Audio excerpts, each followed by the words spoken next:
ఎవరికైనా నేను సవాలు చేస్తున్నా, శ్రీకృష్ణుడి జీవితంలో ఆనందదాయకమైన ఘట్టంలోనే 10 రాయండి. మీరు ఒకటి కాదు 10 లేవండి, 2-3 మించి మీకు దొరకవండి.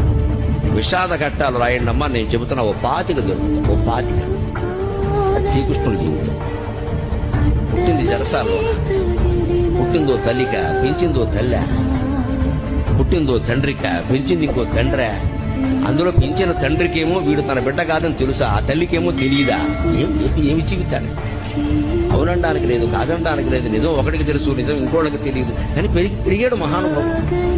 పుట్టగానే చంపేస్తాననే మేనమామ. మనం ఎంత అదృష్టవంతులు ఉండే అటువంటి మేనమామలు మనకు లేదు. పుట్టని చంపేస్తాననే మేనమామ కత్తెట్టు కూర్చున్నాడు ఆ జైలు దగ్గర. అదే ఆ శ్రీకృష్ణుడి జీవితం. సార పురుషులు అంటున్నారు కదా, మరి ఇంత భయంకరమైన జీవితంలో కూడా భగవత్తత్వాన్ని వ్యక్తం చేసిన మహానుభావుడు శ్రీకృష్ణుడు. కృష్ణం పొందే జగత్.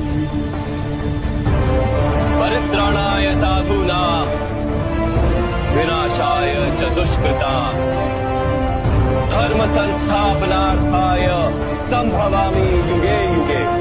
ఇవాళ మృత శరీరాన్ని ఒక్క పూట ఉంచాలంటే ఎంత కష్టం అవుతుంది. భాగవతం భారతం చదివి తెలుసుకోండి.